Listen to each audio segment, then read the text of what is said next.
Ottoman music.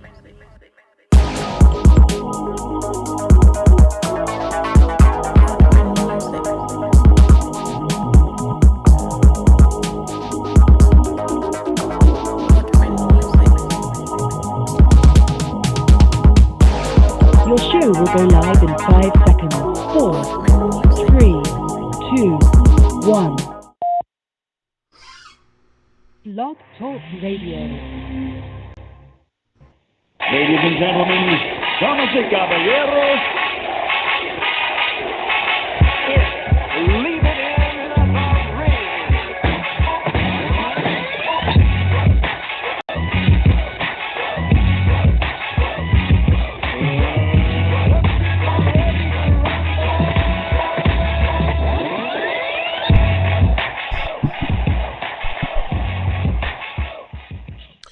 And welcome back to another edition of Leaving the Ring Radio. I'm your host, Dave Duenez. What's going on, familia? What's going on, friends? I hope you guys are all coming out of your bunkers. Last night was worth it if you're still in your bunker. If you were kind of like figuring, should I come out? Last night was worth it. Should have came out for the Top Rank on ESPN. Televised, boxing is back. Great set of fights. Now, if you heard me on Wednesday, was disappointing. Those were not the fights to bring back as the first set for boxing. But these last night, Thursday night fights with Adam Lopez and Louie Coria and Jesse Magdaleno, those were fights. That whole card alone was great. Minus the whole commentary and all that. You know, we're not even getting into that and stuff. But everything else was worth listening to. I mean, watching. Not listening, watching. Excuse me, I'm getting distracted over here, looking at my Twitter feed. Anyways, man, I mean, that's what it's all about, isn't it? That's what it's all about, man. Fight fans, that's all we want to watch. We don't really care about the back end of things, like what they're making, how much they're making, what promoter's doing this, what promoter's doing that. What we want to watch are good fights, and that's exactly what was delivered last night, okay? I'm one of those fight fans, just like a lot of you guys, that want to barbecue, have good food, nice cold beers, if that's what you drink, unless you drink wine, a little chill wine with your pinky in the air. I don't. I'm not hating on you. If that's your kind of gig, go right ahead and stuff. Or maybe you don't even drink. But overall, you want to sit down, turn on your television after a hard day's work, and watch two guys slug it out, trade leather, and then the right person gets the win. Now, it wouldn't be boxing if there was some type of controversy involved, right? And of course, we had to have some controversy involved, with not just with the ref, Robert Bryd, who I strongly believe he should retire. I think his age is catching up. He definitely lacked in stepping in to help out Jesse's, private parts there against Vicente. So we definitely will get into that, okay? And then there was a disqualification, which was rightfully so. But we're going to get into Blue Nose Adam Lopez, who started off the ESPN card and really just set the tone for the night, man. And I honestly just scratch off what happened on Tuesday with the Stevenson headline card. I mean, if you listen to Wednesday show, you know that I wasn't bagging on Stevenson. I knew what I was going to get from him. What I was bagging on was the rest of the card. There was nothing but mismatches. But with this card here, we had some good fights. And when you have some good fights, you get fans that are just going to engage, and you're not going to have to oversell something, because our eyes are telling us that we're watching something of worth, right? We're not going to need media. We're not going to need small promoters or big promoters or PRs to tell us to appreciate something, because we're living at the moment and we're appreciating what's happening in front of us. Now, these two young warriors, one with Buddy McGirt, which is Adam Lopez, Louie's with Garcia. They come out, man, and they make a display of what Warriors would do with an audience and without an audience. I know that was always the big question with a lot of folks. They were like, I don't know if it's going to be the same if we don't have an audience. Even some fighters are saying, they had said, previously, like, I don't know if I want to fight because the audience kind of like help me out. They get me involved. They boost me up, right? Well, with these two kids, they didn't need any of that. What they needed was somebody that was willing to tangle with them. And that's exactly what we got. We had one guy, Louie, come from Robert Garcia's academy, go in there and listen to his trainer and do exactly what his trainer was telling him to do, which was be in that pocket, make it a phone booth fight. And early on in that first round, that's exactly what we were getting. Lopez with Buddy McGirt was obligating that. He was like, okay, let's do it. Let's make it happen. Let's give the fight fans what they want. Maybe that's not what they were thinking, but definitely they were balls all out to trade in the ring, and it gave us this pure entertainment. Now, both kids are flawed. There's a lot of work. Both of them need to go back to the drawing board and see exactly what one or the other did, what mistakes that they obviously had on that night.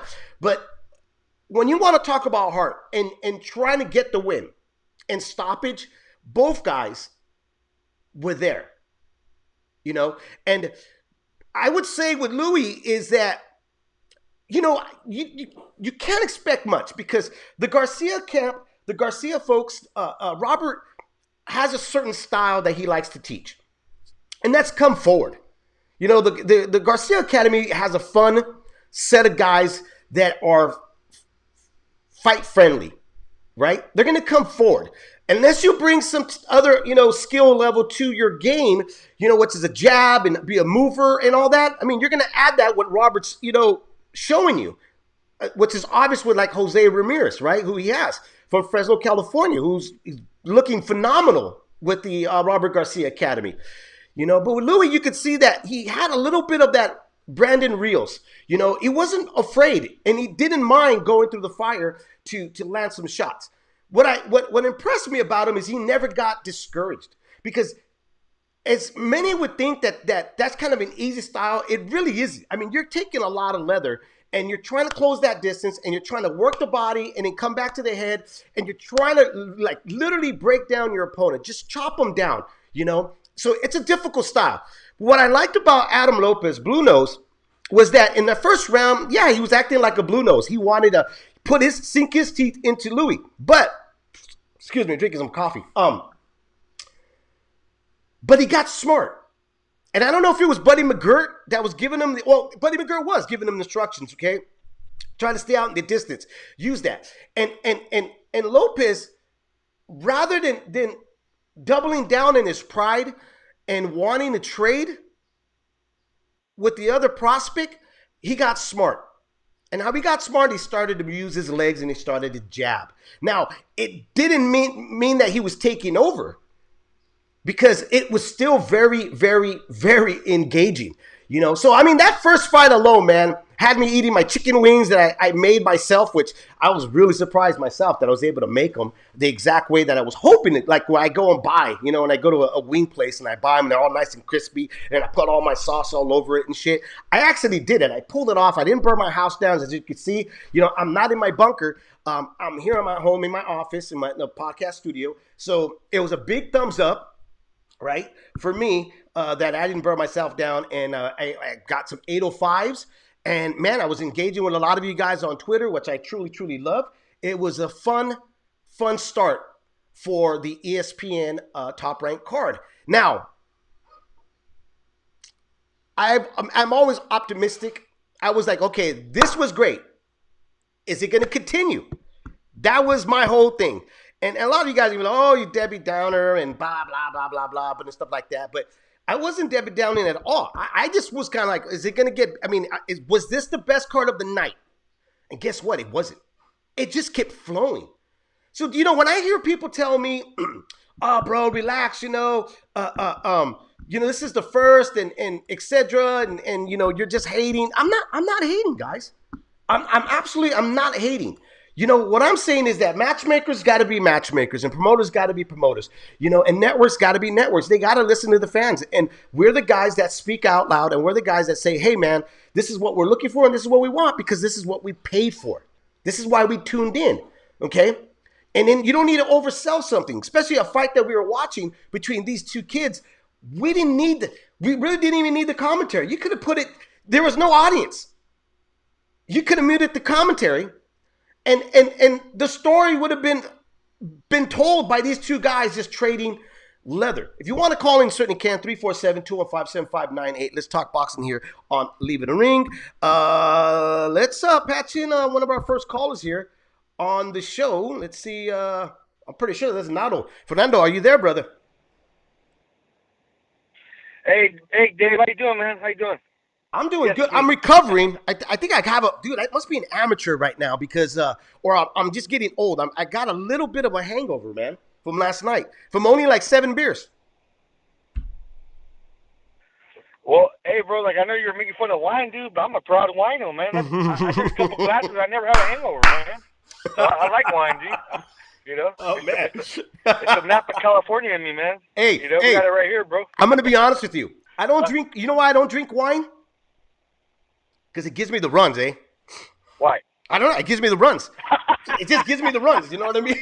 Like, don't get me wrong. It's the fruit juice. Too much fruit, man. Something, bro. I don't know. Like, I can, like, even like a Long Island tea, I'll take a sip of that, and then, like, my stomach starts turning and all that.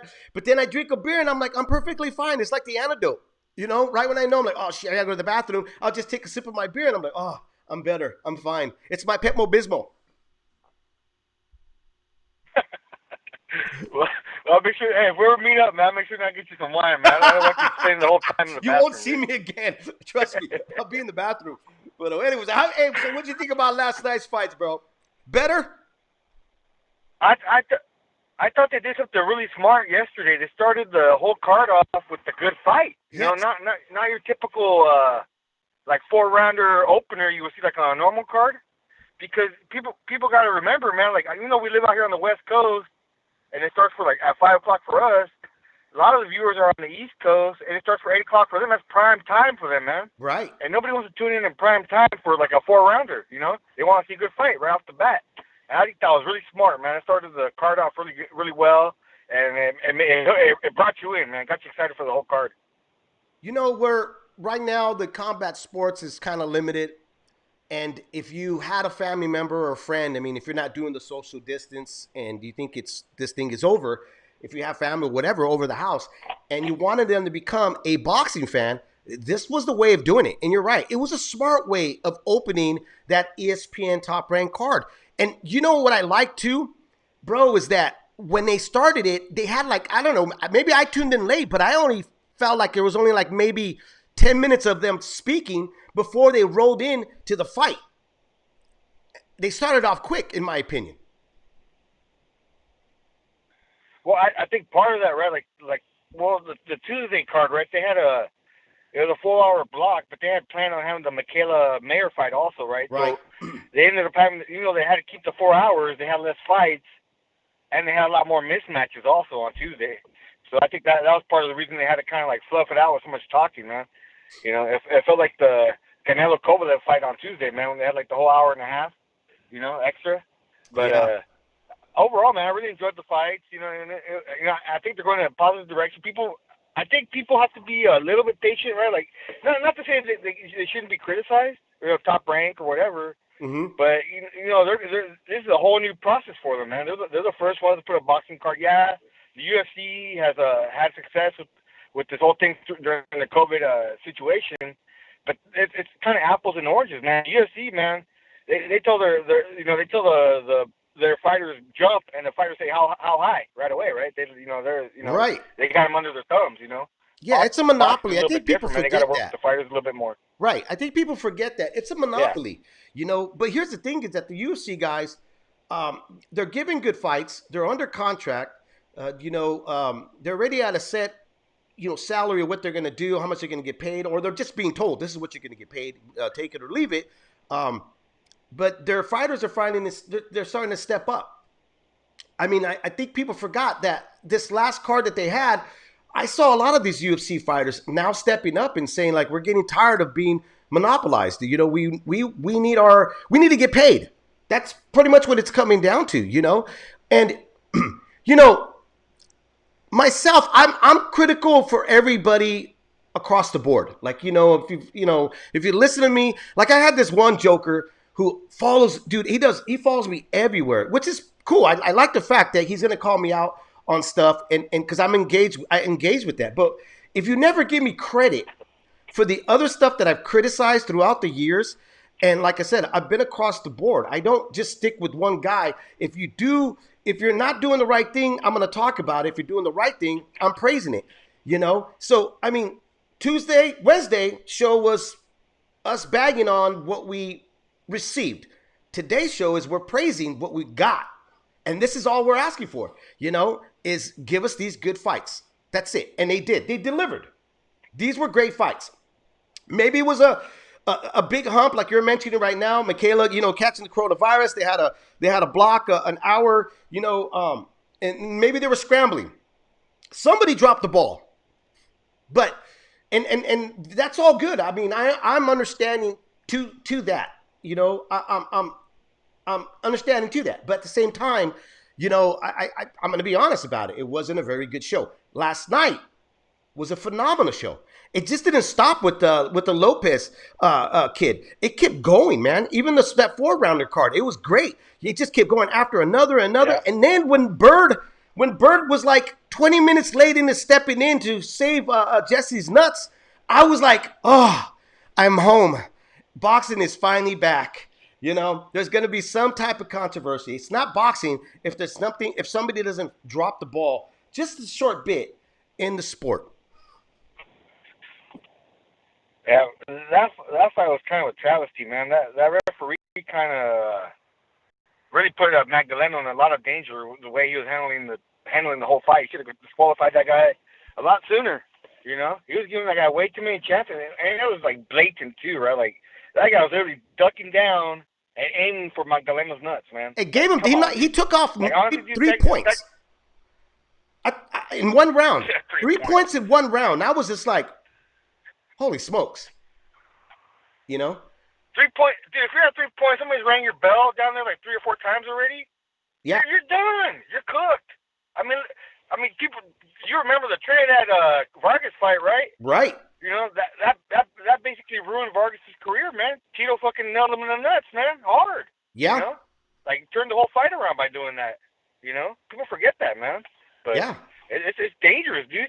I'll tell you what. At one point, if I was Magdaleno, I would have dropped an elbow on his ass, man.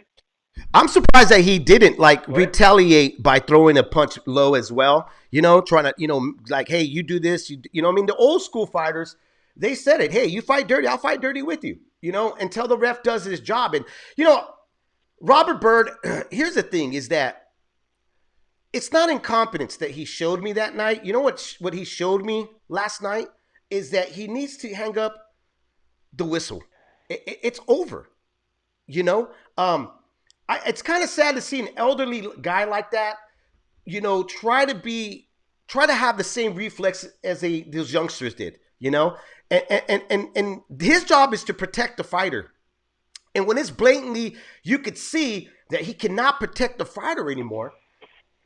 The officials, the committee has to do the right thing, which is sit him down and say, listen, the days are over. You know, I think it'd probably be best that, you know, we call it quits for you and start finding a much younger guy. You know, I mean, I'm not opposed, man. If you're in your 70s, even in your 80s, to do this type of job, I'm not opposed to you doing it, but you got to do it right. And your reflexes have to be on point. So how do we correct this? I've been saying this for years. These guys got to go through some type of testing system, medical chart to see whether or not the reflex, their eyes, you know, how their response is, all of this stuff in order to get in there. Because again, I can't stress this enough. Their job is to protect these fighters. And then at the same time, there was no commissioner official, Nato, that even after 3 points, he takes 3 points away in the first round. against Vicente, and nobody like jumped up on the canvas. You know, like no Ratner. Remember Ratner would jump up in the canvas if the ref missed something or needed to tell him something? Exactly. Nobody did that with Bryd. Like nobody went up there Exactly. like, hey, you need to stop this fight. Like this is done. You know what I mean? You're not seeing what we're seeing. And that's alarming too. So it's just not on Bryd. In my opinion, it's the commission. They need to do a much better job in vetting these guys, because the truth is that they're too old. This guy, I mean, not all of them, but Bryd, he's old. You know, it's true for anybody, man. You know, you talk to boxers right before they retire. Their mind sees what they need to do. You know, Right. but their reflexes are no longer there. You know, that's for a boxer in their 30s, man. You know, an older man like that, he mentally he still might be sharp, right? He still might see what's going on, but obviously physically he wasn't able to quickly jump in there and break them up. You know, so I think that's it was dangerous, man. It was really dangerous because I lost count of how many times it was like Andrew Gallardo levels. How many times he hit him in the nuts, you know? And it was just that's dangerous, man. That's really dangerous. He could really cause permanent damage not only to his pelvis, but like it slows down everything, man. Knocks the wind out of you. Your reflexes are no longer. You can't protect yourself as much, you know. So you're putting that boxer's been hit down there plenty of times to a point where he can't defend himself anymore either. You know, he's liable to get caught with a big punch, which he was, right? At a certain point, he hit him in the nuts, and he came in with another overhand right before Bryd had a chance to stop it. He almost knocked him out after a low blow, you know. So I just, you know, it's just dangerous. Hopefully, if I'm a manager, I try to keep that guy away from my fighter, man, Mr. Bryd. You know, I'm not saying he's a bad person. I'm not saying he's not mentally sharp, but obviously his reflexes aren't there anymore. You know. Yeah, So, I completely agree. Yeah. If I'm on anybody's team, and I have the power to step in and say, I don't want this guy as the ref. I mean, I got nothing, like you said, I got nothing against him. You know, the truth is though, his job is to protect my fighter, and he's not protecting him. And you know, a lot of folks would say, well, you know, how dangerous is it? You know, they'll say like, how dangerous is it getting hit in the nuts if you have a cup? You got a big old thick padding. Well, when you get hit and it rides up, okay, and I'm telling you, I mean, you could feel it. You know, it absorbs some of the impact, but it doesn't absorb everything, you know. And here's another thing. You're trying to defend yourself when punches coming at you, to your body, to your head. You're catching them in your forearms, whatnot. Now you got to worry about this guy coming right down the midsection, hitting you somewhere, and gives you a discomfort. I mean, you're already discomfort being hit. Maybe your eyes are busted up. You can't see already, but now you're getting discomfort, you know, right between your legs, which is going to take out your legs. You know, body shots do the same thing. And this does this as well, but it gives you more of a you know, shock value, and that's exactly what you saw with Jesse's reaction when he got hit. I mean, it was like dead on, you know, dead on. It was like, you know, right in the center, and you saw the way it was a delayed reaction, but his body just gave out and fell flat on the canvas. If that's not enough to tell you that shit's painful, I don't know what to tell you guys. It's crazy. Magdaleno showed a lot of heart, man, a lot of will and a lot of heart, man. Because when he got knocked down, I thought that was the end of the fight, man. He got up. He never complained. That was another thing too, man. Magdaleno, I have a lot of respect for him, man. He never complained despite of everything, you know. It was just a shame. I have a question for you, Dave. What's up, brother? What do you think of the whole production, man? Like, how do you enjoy watching it without a crowd? What do you think? How do you think Top Rank's doing as far as that goes? I honestly enjoyed the production. I think the way they put really colorful, so it kind of distracts your eyes of seeing an audience. You know, you know what? I think it doesn't matter if the fights are just like this. You know, if you're getting the Lopez, the Magdalenos, you're getting these guys that are hungry to show out what they can do. I think none of that matters. And I think that was evident last night. You know, I forgot that there wasn't an audience, you know. And here's another thing. When the Magdaleno low blows were occurring, Was it me, bro, or did I start hearing some booing in the audience? Well, they got that thing going on, right? That We Cheer thing going on. Have you seen? They talked about it, right? Where you go online and you can cheer online somehow. It's called. Oh, wow. They kept on promoting it. It's called We Cheer, something like that. Oh, wow. See? I don't know how that works, but I guess some people are. Yeah, it's actual real people, like through an app cheering in the background. You know. So I'm not sure exactly how that works. I think like Evan had to explain that, but Burkowski, but I'm not sure exactly how that works. But they were advertising. They're making a big deal about it. There's a website you go to and cheer on it. There you go, right there. Yeah, no, I mean, I heard the booing, and I was like, man, are they booing, or am I just? Is this? I literally looked at my fifth beer like this. I was like, damn, this shit is good.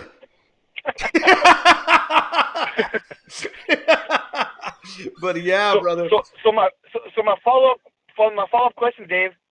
Would you mind watching Teofimo Lopez and Lomachenko in this type of environment on pay-per-view? Absolutely. Why not? If they're gonna have a whole stack card like this, why would I be opposed to it? I think it'd be great.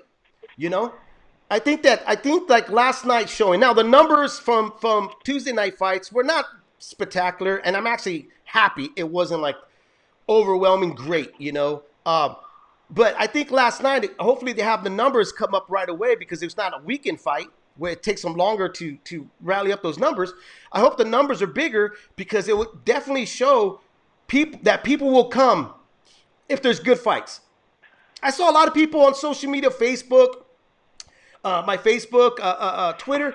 People were like, hey, guys, got to tune in. That definitely invites some folks that were turned off from Tuesday night to come on. So I wouldn't be opposed to a pay-per-view. I wouldn't mind it.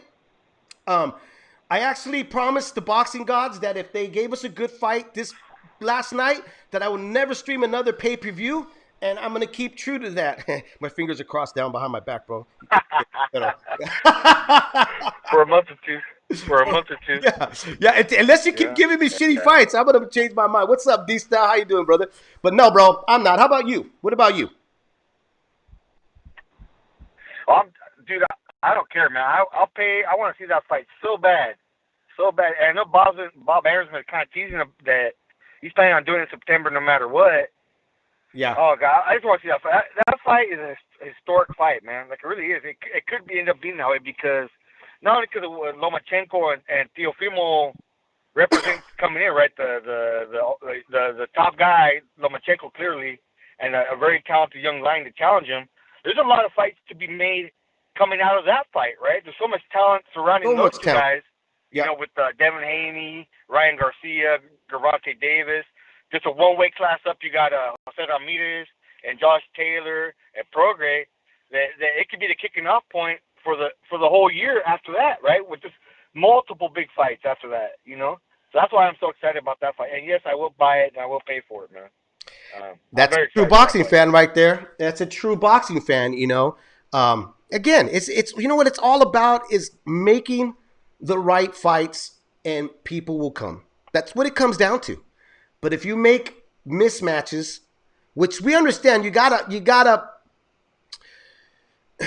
pattern your guys' record to move up. But right now, at the state that we're at of what's been going on, you know, like that was acceptable 4 months ago. But where we're at right now, boxing is back, right? That's the slogan that they're using. You know, boxing is back. Make sure it's back so that everybody could see that it's back. So I think it's just very important to scramble up the best matches. Now, if you have one mismatch out of a 6 card or 4 card, that to me is acceptable because not every fighter is going to come out to give a blowout. You know what I mean? There are some fighters that lack that enthusiasm of coming out and giving the audience a show, you know? But what we got last night, I don't know about you, bro. That set the bar for me. That's what I want to see for the next 3-4 months until we're fully back, functional country. This is what I want to see. If I gotta, follow the bylaws and the procedures of what's going on in our country, wearing a mask and safe distancing and no big social events, which a lot of people are trying to do now, but we're seeing all these cases roll in. But I'm caring about your guys' health. If I got to do that, then give me good fights. If I got to stay home, give me good fights. That's all I ask for. Simple as that. I just think they need to continue with what the template they had yesterday, right? If they got a good co-main event for the main event, put that co-main event on first.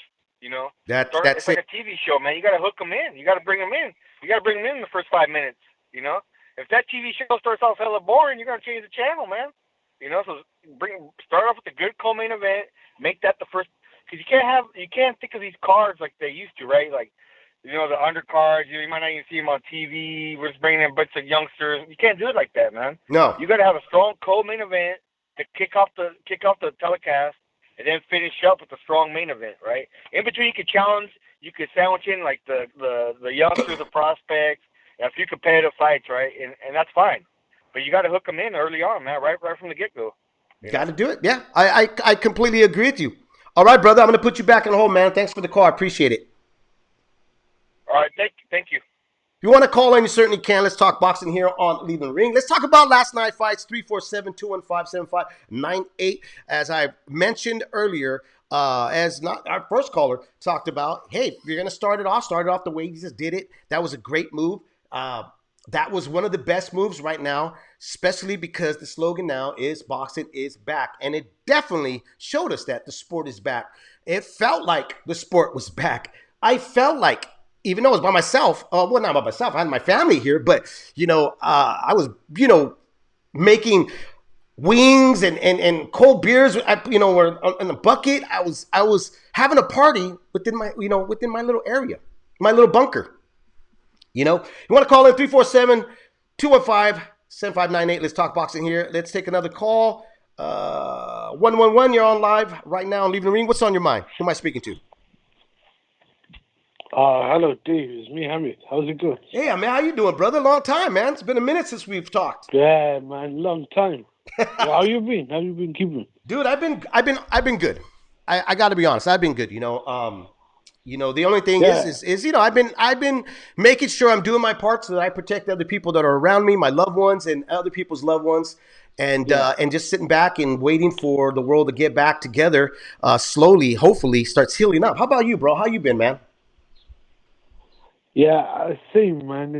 I've been off work for a couple of months. I was going to try and sort that out. Like, in the UK, it's still, like, I think it's a bit different at the moment to other parts of the world, because right. I'm pretty sure in America and other countries, they're getting sports like boxing back. The UK, I don't think any boxing will be back until maybe July, I believe. So at the moment, it's still is, in the, what's that word, phase 2 or 3, whatever. I can't remember the right word. But I was just wondering, I haven't spoken to any of you guys for a while. I was going to try and reach out to Milka, but what happened to the show? Like, are you guys going to bring back the Monday show? Yeah, we are. Let me tell you, because you know what? You're not the only one. There's been a lot of people asking, where's Amilcar? Where's Kenny T? How come you haven't had him back on?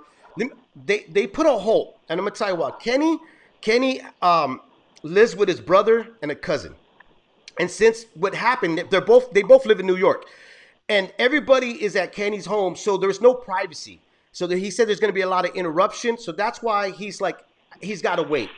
Amilcar, in his building, there's been some issues there because of the coronavirus stuff. So he had to literally move out of his apartment and move in with somebody. I believe it was his girlfriend, if I'm correct. Amilcar can correct me on that. So he's not anywhere where he has his equipment, his internet. I actually reached out to Amilcar because I haven't heard from him. I always check up on the guys, everybody that I'm involved with, Leaving the Ring, and make sure everybody's fine and stuff.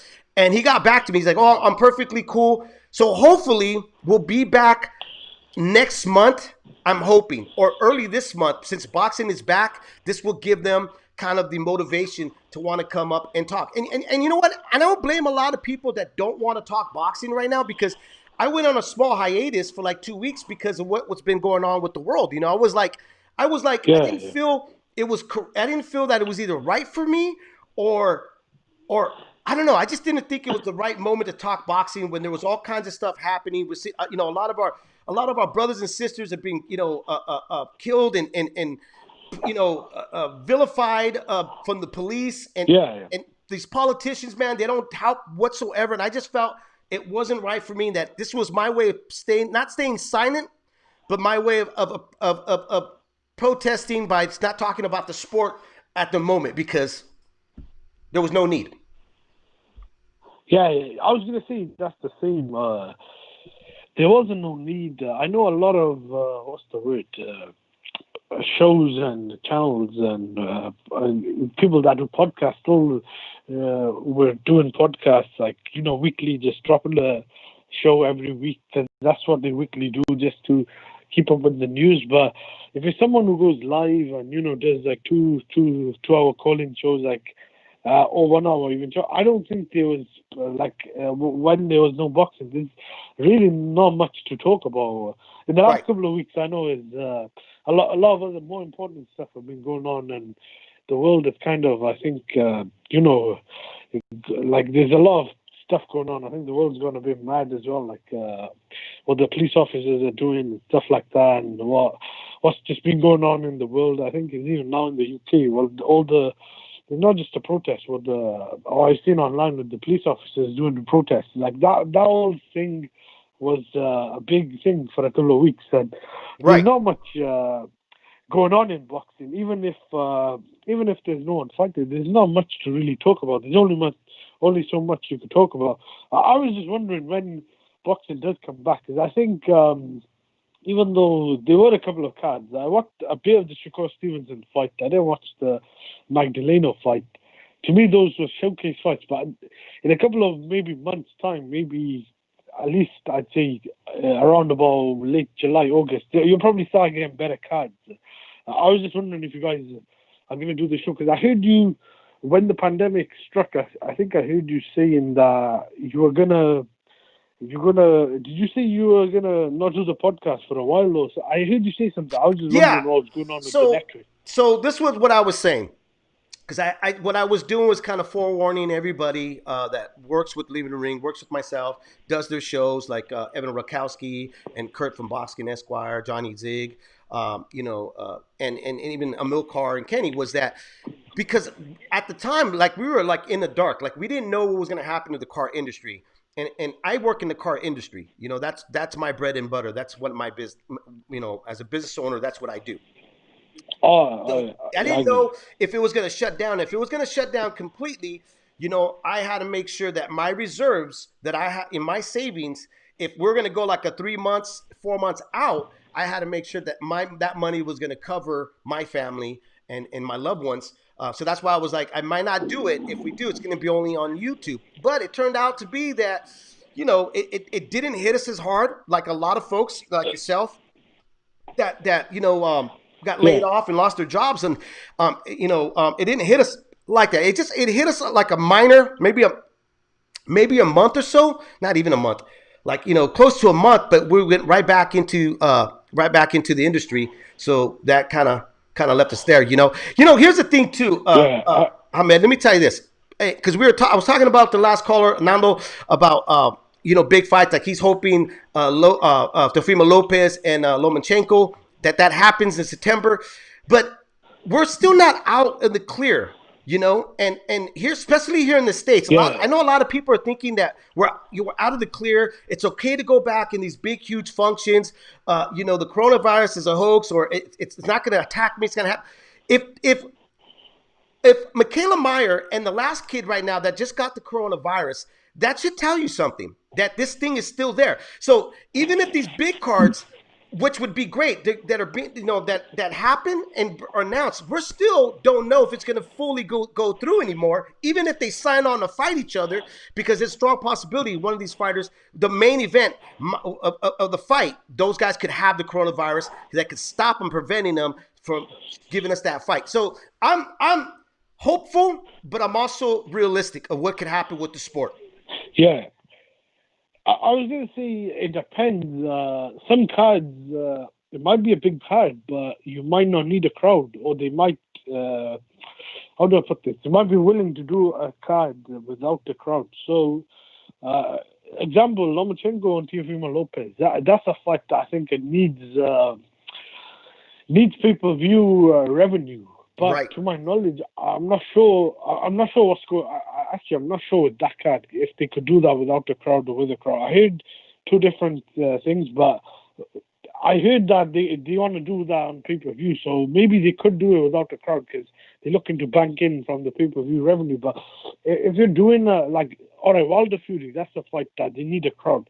That won't take place in America unless there's a crowd around, or say Canelo Golovkin. Those are big fights. Like those type of fights that whether or not they're on pay-per-view, they need the live gate. So those won't take place until there's a crowd.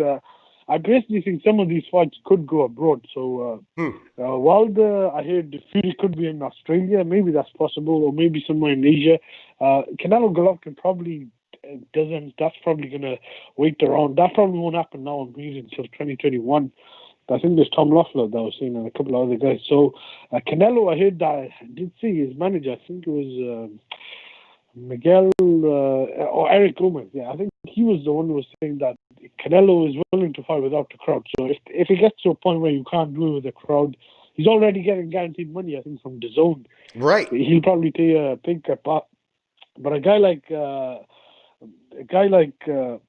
Anthony Joshua in the UK, he probably wants a crowd, or his promoter probably wants a crowd. But they are, I think, beginning to look at other options.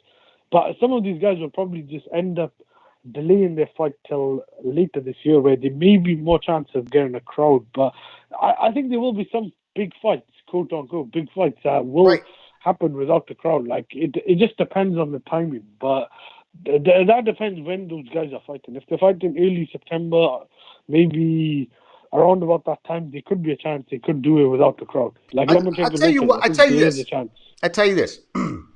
What Top Rank is doing right now with no crowd is they're looking at there's got to be an experiment, obviously, because the experiment is, let's see how well the numbers come through without the audience in the arena with us. Let's see if the fans still come through, and I think that what we got last night, not Tuesday night, but we got on Thursday night, is hopefully it's going to be a good indication that if you hold good fights, people are going to come. People are going to show up. Now, if you're one of those fans that are it depends on right. If you're one of those fans though that are like, I want to see the audience, I want to see this, then my suggestion is this: do what soccer did and baseball in what was it, in Korea or somewhere out there, right? Where they told you guys, you want an audience, then you pay for a cutout board of yourself and we'll place it in the stands, and that's how you show your support. And you can see yourself. Hey, that's what if it matters so much, that's what you can get. I don't think that's the main for most fans, because look at the UFC in the first card they put on. I know it was a pay-per-view, but that was a really big fight. I know it's meant to be Khabib and Ferguson.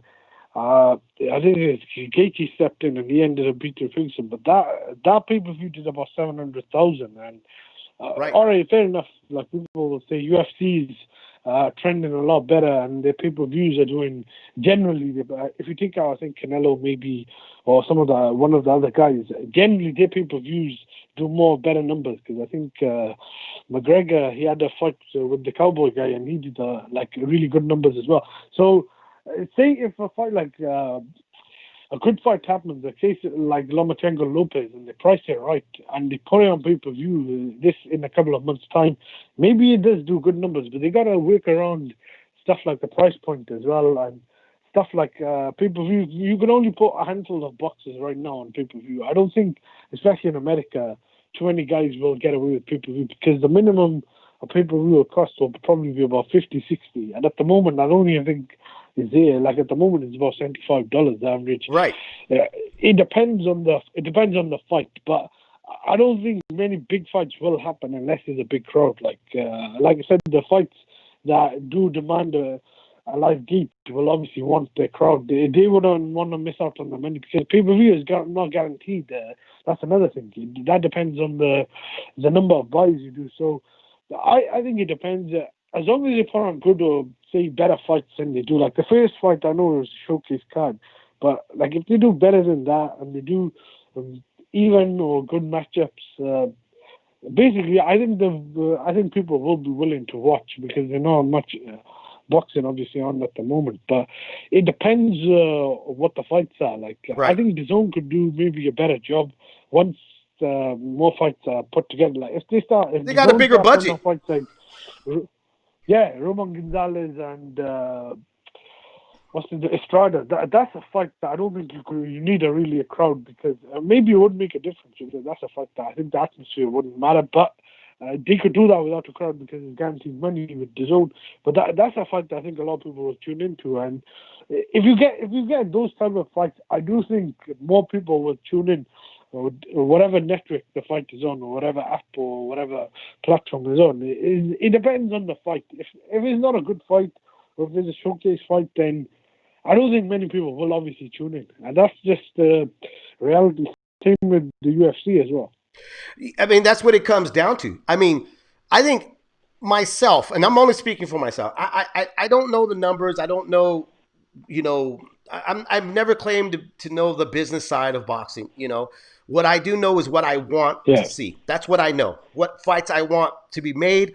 I don't care how you guys, the business guys, the pencil pushers, how they get it together and make it happen. But this is what I'll say about an audience. Me personally, I don't care. You know why I don't care about the audience? It's because that's not what I tuned in for. You know what I mean? Like, I don't tune in and go like, ooh, look, it doesn't have a big crowd. I'm going to tune out. I'm going to change the channel. I tune in if it's going to be a really good fight, and especially because I'm an addict of the sport. I'm a boxing zombie. I tune into every fight, but I'm realistic. I'll be like, this is a shitty fight. If the pay-per-view, if they're going to try to bring back pay-per-view and make people right now where a lot of people have been laid off, okay, and basically, say, hey, we're still going to charge you $70 because the fact is the gate is now taken away from us. And as a promoter, we got to try to at least break out even. We got to make out something. Then I'm understandable to that. But now you got to give us 4 good fights. Now, I'm not talking about the headliner is going to be the main event, the marquee guy. But I'm talking about, if you put 3 other fights below there, they don't have to be known guys, but they have to be at least guys that we know are not going to be a mismatch like we got last night. Guys are going to come out. Right. That you know what I mean? If you give me 3 stacked fights, and you charge me $70, but at least they're stacked, and I know it's going to be good, I don't see the problem for us buying it. You know what I mean? Especially, like I said, if it's worth it and if somebody sees a stacked card, they're going to find a way to pay for that card. Somebody's going to call mommy or daddy to lend them the money to pay for the card. Yeah, I think at the moment with so much streaming, what's the word? Illegal streaming and stuff like that, people will find a way around pay-per-view. But if it's a fight that's worth, and you can't go to it and worth pay-per-view, because at the end of the day, no one really wants to stream. It's just sometimes they have no choice if it's not worth it. But if something's worth it, then people will be willing to pay for it. If they put on a card like Lomachenko, Lopez, that's the undisputed whatever unification fight, undisputed, all the belts are lightweight, and they say put a fight like I don't think it will happen, but say Oscar Valdez and I think is Bichelt, and it's stack a card up with a lot of good fights like that. And if they still want to price the $75, I think you can maybe get away with that. But if they just put Lomachenko Lopez and is a undercard like the Tyson Fury and Wilder fights, then I personally think you got to drop the price. I think at this moment in time you can't get away with it. With Wilder Fury, they were still big guys, and arguably Wilder, I think maybe in America in some sections, and Fury obviously around the world, you could say they were bigger names than guys like Teofimo Lopez, who's just become a world champion. And although Lomachenko is big in the boxing world, he's really, I don't think, a crossover star. Like, obviously, and that's not his really fault, because he's come over from Europe and he barely knows how to speak English. But that's, I think, that's maybe a tough sell if you put it at $75, $80. You gotta try and work around a fight like that. 'Cause I personally don't think that should really be on pay-per-view. Although it's a good fight, you can maybe get away with it, but with the price that it is in America, I don't think they should really put it on pay-per-view if they're not going to change the price point. Listen, man, So I'm it's a not going good to stream fight, it. like. I'm not going to stream it. I'll tell you why I won't stream it, because I promised the boxing gods last night, if you give us good fights for Thursday, I will never, ever, ever, ever, ever stream a boxing match again. But no. I think that'll be on. Yeah, I think that'll be on Saturday though. I don't think they'll pull that fight on Thursday or Tuesday.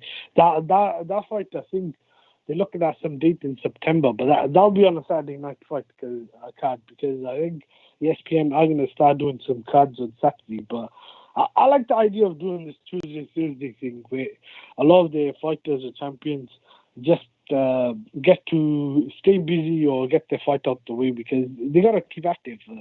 You can't go a year without a fight, like especially in the prime years. You're wasting the years, but as long as towards the end of the year we get the fights we want, then I won't complain. Like at the moment, if it's not a card with watching, I just won't watch it. But towards the end, I do want to see good fights and good matchups and the fights we want to see. Like last year, I think we had a lot of good fights from September onwards. We had fights like Spence, Porter, Golovkin, Derevchenko, Inui, Duenez, and it was just Right. it was a good couple of months where we had non-stop big fights or evenly matchups. Like this year, I think we need something like that. Although I think we needed to start a bit earlier, say beginning September. But at the moment, obviously, it may be difficult because some fights I think do need a crowd, and some guys will obviously want to fight in front of a crowd as well. Well, there you go, brother. You got anything else you want to talk about really quick, bro, before I let you go? No, I was gonna go. I was just wondering. So, when will you guys be back? Like, do you have a specific date? I don't know yet. In line, or like I said, depends on the fight? yeah, it all depends on the situations for my co-hosts, because I got to make sure that they're safe and that they're comfortable, and they have internet, and like I said, it hit New York really, really, really bad. So we all have to be kind of understanding and where they're at and where they're. All right. Yeah, I get you. yeah, and stuff. So I'm leaving it up to them. I honestly want them back. I wish I can have them on with me right now. So I'm looking and hoping that Kenny and Amilcar will be back on the air with me before the month ends or early next month. I'm hoping, and I'm hoping that Amilcar will get a hold of me either today or tomorrow so I can further discuss this. But Ahmed, thanks again, bro, for calling in. I really appreciate it, man. Okay. Thank you. I just want to say, Yeah. that's okay. There's nothing. What's the word? To be in a hurry about. Like obviously at No. the moment there's no Right. no major boxing going on. But if you need me to call in, I could call in and stand by as a guest or whatever. If you want Absolutely. that, I could do that. I'm more than happy. I was wondering what about with Blog Talk? Did you still keep the network? Like you still use Blog Talk in it for callers to call in at the moment? Well, right now you're calling in the Blog Talk. I haven't took nothing down. I've kept everything just because I knew that we were in the All year. right. Yeah. So you can still find us on iTunes, Apple Podcasts, all the platforms where podcasting is at. We're still on there, and you're still able to call in the Blog Talk. We're still live. I still go live. I'm live right now on Blog Talk. It's just not a set date. Like I said, I was just wondering. Yeah. Mhm. Because No, some just- people don't use Blog Talk. You guys have been using Blog Talk. Some people will go live on apps like Spreaker and I think there's maybe YouTube as well. But they'll have a call-in number. Like I don't know how they do that though. Like without Blog Talk, I don't know how they use it. I think they might have a separate number. I was just wondering how those guys do that. Yeah, but that's okay. Right? Thanks for taking the call. I'll speak to you soon. All right, good brother. talking to you. Okay, thank you. Yeah. All right, take care. I've been asked that too. I've been asked, like, Dave, like, why have you stayed on Blog Talk or, and haven't moved to somewhere else? And I'll tell you why. I will tell them the main reason why. People, I started with Blog Talk, so everybody's familiar of this is where you can find me. You can find Leaving in the Ring. Not me, but Leaving in the Ring. You can find the network here. So That's why I've never jumped. If I jumped, then I gotta retrain everybody to go somewhere else. It's just like right now, YouTube. Like I'm live on Blog Talk, but I'm on YouTube as well, and people still don't. Then like the numbers that we download on Blog Talk hasn't transferred over to YouTube. Because like I'm almost like rebuilding my status on YouTube. So that's one of the reasons why I haven't left Blog Talk. Let's take another caller here really quick. I think we got my boy D Style from Hispanics Causing Panics. D, are you there? I am here. Definitely here. Well, how's it going, Dave? It's going good, man. I got to go to work in a little short bit here, or else they're going to end up firing me. I'm going to end up firing myself if I don't go to work here in a bit, man. But how about you, man? How's everything going? Everything's good, man. Everything's good on my end. I feel like I'm not going to say it redeemed itself, but boxing kind of redeemed itself last night, I think. Oh. I think short is a little more, some better fights. And that Lopez Coria fight was a hell of a fight. I will say that. And it's one of those fights where I forgot there wasn't a crowd, Right. I enjoyed it. Right. I mean, and I completely agree with you with that because, like I said, like I told our last caller, Hamed, I don't tune in for the crowd. I tune in for the sport, and I tune in for the brutality that's going to happen between these two men that are competitors that trained to get to this level and the clash heads and see who's the better man for the night. That's what I tuned in. The crowd itself was, well, the mention or even thought of a crowd was completely drained out of my head, and I think a lot of fans' head, like yourself, because the fight was that good. It was a good fight. How they started it, how the program started, it was great. And it kept, and the thing was like I said, I'm a very skeptical person. I'm like one of those guys like, okay, this was a good one. Like this set the pace, can they keep it up? And guess what? They did. It just rolled off of, you know what I mean? Like it almost like the next set of guys came out, rolled off of what these guys were doing, and it just kept going and going and going and going, Yeah, the pace was unbelievable. I mean, I would imagine if there was a crowd, they would have been going crazy. But dude, I don't need a crowd to tell me if this is a barn burner. Yeah, exactly. In fact, when barns burn, there's no crowd around. But that's a different story. I enjoyed that fight. I even enjoyed the main event. Magdaleno looked really, really good. My main criticism of that fight is definitely the ref.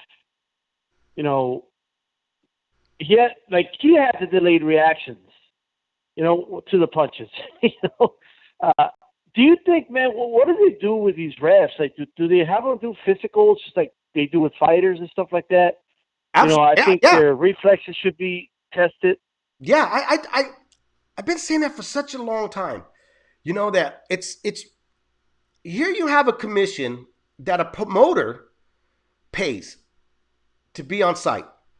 And then the promoter and the fighters and anybody else involved with the match has to follow these guidelines.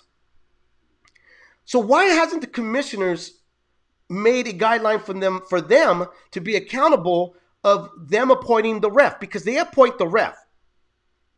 And if Robert Bryd is surely showing signs of no reflex response to what's going on in front of him, which his eyes said everything. Like his eyes were like, oh shit.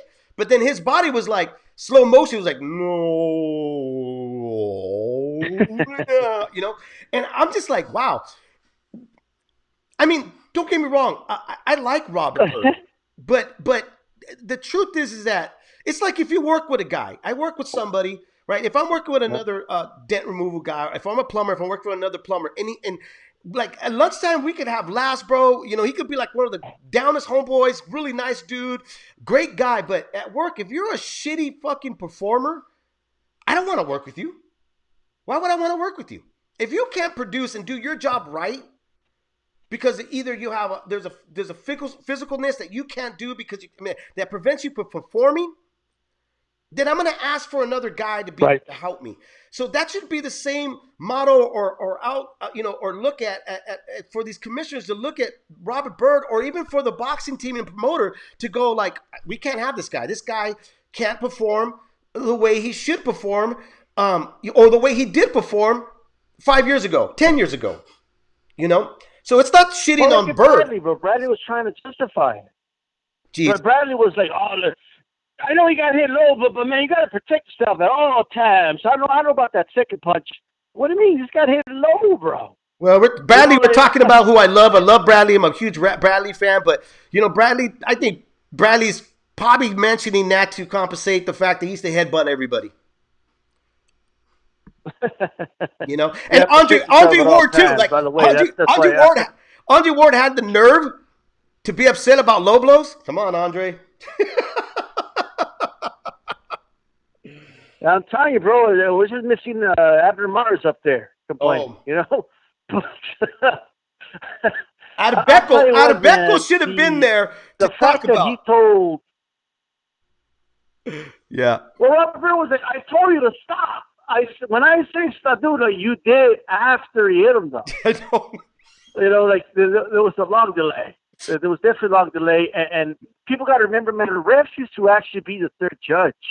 And ref at the same time.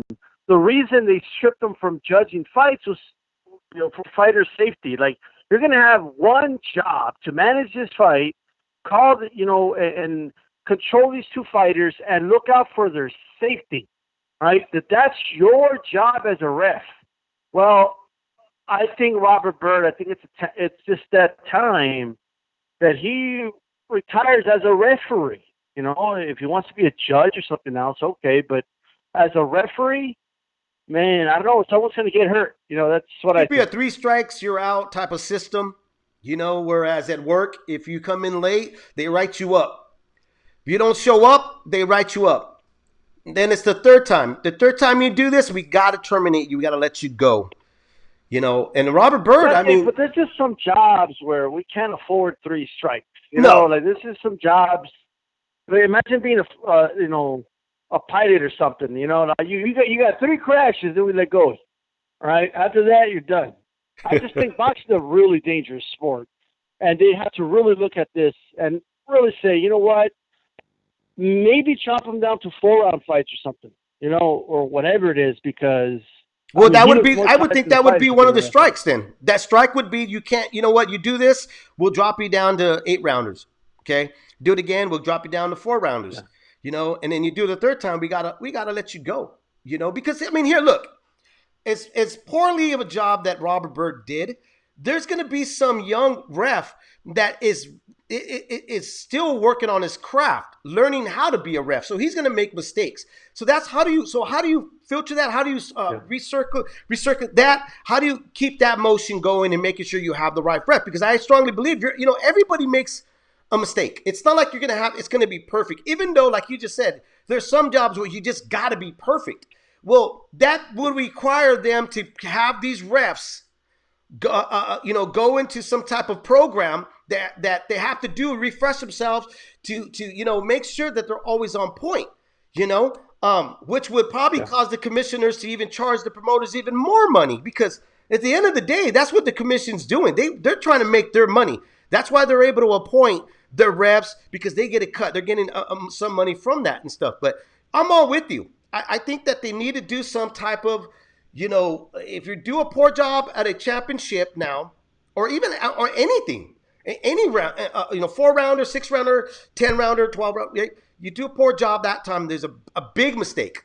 Minor mistakes, I get, but a big mistake, then they should drop them. Drop him, down, and then see how he gets back, work his way back to a championship fight, for bigger money. But yeah, I feel bad for him though. I really feel bad for Robert Bryd, because, I always liked him as a ref. It's just, I don't know, man. He looked more tired than the fighters at the end of the fight. and all that. He made the right calls. I think, the 2-point deduction was the right call. I think he took another point. It was 3 points in one round, though. It was 3 points in one round where really should have been a disqualification already. Just like you said, when he looked over to Vicente and said, I said stop. It was like it was almost like he was saying, I already said stop in my head. You should have listened. You should have read my mind, right. My face expression. Stop. I mean, I don't know if anybody can go back and count. Give us a count of how long it took him to literally physically intrude his body to stop what was happening to Magdaleno. I mean, that alone tells you everything. And that's why I was saying that. Where was the commission? The commissions are on the outside. They should have, kind of got up there and said, hey, or give him some advice, in between the rounds. But yeah, it was a poor job. But again, we're scared of. It's not like there was going to be a riot, so. Right. Again, though, it was a great night. I think he kind of knew he had a delayed reaction, and that's why he didn't. It would have been even worse on him if you would have done a disqualification, I think. I know. So I think that's why he didn't call disqualification. Here's the thing that's kind of messed up, because you could see it in his body language that he knew that he had that delayed reaction. But it was like from that moment, everything went south for him. Everything went bad. It was like he just had he made one mistake and that really got in his head, and the whole thing went downhill, which you can't afford to do in a boxing match like that, especially when you're the guy that's supposed to protect these fighters. You just can't drop the ball like that, Too bad we're not like baseball or football where you switch out a player. Well, I think let's not get distracted from the fact that, Magdaleno looked really good. Yeah, he did. And given the circumstances, his composure in that fight was on point. Like he was the most understanding fighter. He would go up to it was nuts before the rounds. He'd be like, "Come on, man, let's have a quick fight." It was nuts, man. I think after the third time hitting my huevos, I'd be yelling out, "Scramble!" Right. Too much. Was he going? He was going for that Becco Mars record. I don't know, but I tell you what, Mars wasn't impressed. Something. Abner Maris was not impressed. He was like, "Come on, that's all you got, bro." I was so good, I didn't even get a warning. Abner Maris was in there going, "You got the wrong ref in there. The ref I had didn't call anything on me." Right. I just remember Albert's like, "Man, if I forgot what the name of the ref was." He's like, "Man, it's okay to say, give him a warning at least once." But man, what was that ref's name? I can't remember. Good night, though. I like the fight. I did want to ask you though before I go. Yeah. We did the show, on Wednesday. You said you were going to call. You were going to make some phone calls to see where the hell is Adan Gonzalez, the guy who people Rachid Ramirez. I refuse to let that go. I'm going to find out today. I'm going to call today. I haven't had a chance, but I'm going to call today and see if I can find the Waldo for you. All right, cool. Yeah, we got to fight it too. Because, dude, all these people that say they love boxing and respect these fighters and all this other, right. We always get lectured and then just take what boxing gives you. Shut up and just take what it gives you and respect the fighters no matter what. I don't see them talking about this dude. They'll just pretend this dude never exists. So I ain't gonna let it go until we find out where the hell this guy's at. Well, there you go, D-Style. And Frankie Gomez too. Where's the hell Frankie Gomez? I don't know. Where is Frank? He's probably with the in the aisle of where the Hot Pockets are at the grocery market. It's one of his favorites right there to eat, man. All right, brother. I'll talk to you soon. All right, man. Peace. Well, there you go. I probably got a few more minutes here on the show before I log off and head out to work. Like I said, or else I'm going to end up firing myself. Some final thoughts about the ESPN Top Rank card. Excellent card. Let's keep that energy going. That's exactly what us fight fans want. I'm like a lot of other fight fans. about the back door and all that. I really don't care about it. I'm going to hear about it because sometimes that's what some the journalists and some fans, for some reason, they want to talk about. I see a lot of fans want to talk numbers and all this stuff because it makes them feel, I don't know, more smart about it. I don't know what it is. I don't understand the obsession of always defending a promoter, even if they do a crappy job. That is like beyond weird for me because already I'm in a sport that literally abuses us, right?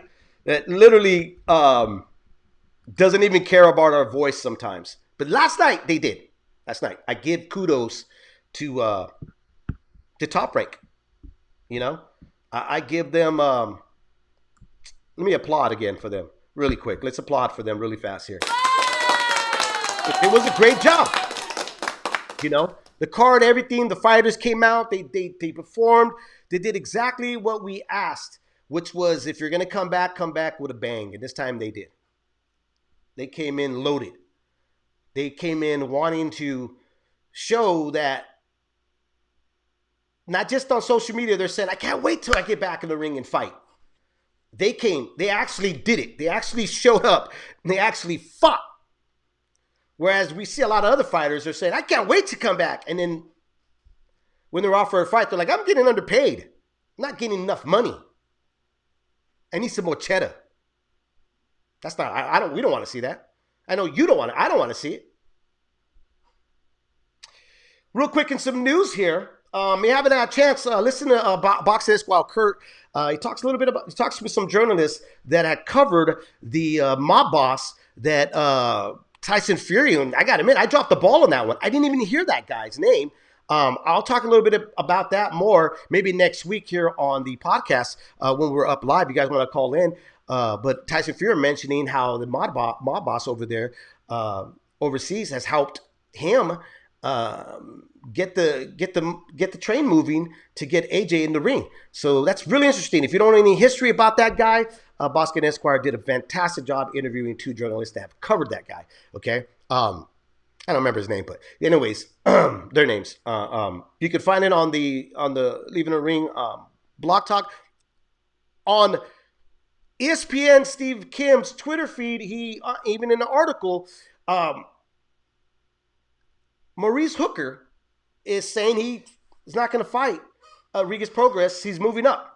He wants to move up to 147. They've struggled with the weight. And they think that because of what's going on. I mean, they were originally set to fight, but this whole coronavirus and the world shutting down has pushed it off. And he's like, I'm struggling with my body. I got to move up. But reading today, I saw that, Maurice Hooker, which was a big downer, dude. I was like, oh, man, like shit. That's the fight that I was really looking forward to. I wanted to see that fight happen. I think it's a great matchup. But Maurice said I can make, like he said, a catch weight, which would be I think it was like 145. But Progress is saying no, 144. Hopefully they can work it out and they can still fight. I think it still be a great fight between the two, even if it's at a meeting ground match. Which I know a lot of folks hate catch weights, but right now where we're at, I think any of us can agree we'll be willing to take any type of fight even if it's at a catch weight. Still, Canelo Alvarez is talking about coming back, saying that doesn't care if there's an audience. He's willing to get back in. Let's see that. Hopefully that happens, because if he does that, it will make other fighters go that route because they see the cash cow. They're going to say, okay, I'm going to do it and stuff. I'll read off Monday. I think I'll do another live show. I'm not sure.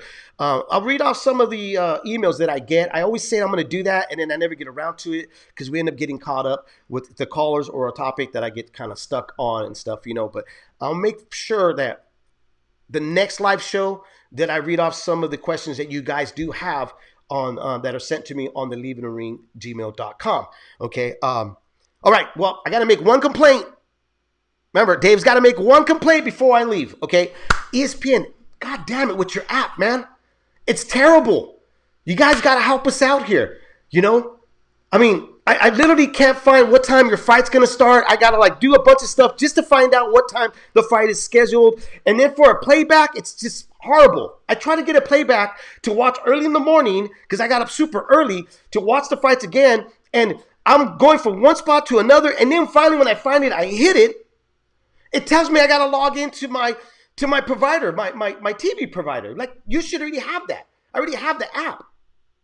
I don't know. It's kind of irritating. I wish you guys could fix that. But the overall, like I said, the big thing was that you guys did a fantastic job with Top Rank. Top Rank, you did phenomenal. Top Rank Matchmakers, you did great. Bob Arum, you did fantastic. Thank you so much. Boxing Gods, thank you so much. You guys answered my prayers. DAZN, stop taking our money. If we canceled since March, stop charging us, and then there's no way of getting a hold of you guys. Please, it's terrible. Bad look, bad business, thing. You just don't do that, okay? I don't know about you guys. I canceled. I'm still paying for it. They're still taking money out of my account. And then when I log on, I'm like, okay, and one of those guys, right? I'm like, well, it's $10, whatever, right? That's what they're charging, $10, because I started from the beginning, right? I'm like, oh, all right, whatever. Let me just log on and watch old fights or whatever their content they've had in the past, right? I can't even log on. They're telling me I got to re-sign up. So hopefully they get that resolved and fixed. Anyways, I'm your boy Dave Duenez, 97 Rough, and this was another show of Leaving the Ring here on the Leaving the Ring Network. Again, tune in. I believe Johnny Zig's going to have Adam Lopez on Saturday. That'll be pre-recorded and then put on the show. Later on today, when I have a chance, I'll put on the new episode of Hispanics Causing Panic with D-Style and G-Funk. And for everybody else, man, you guys be safe. Don't be an ass. Wear a mask, okay?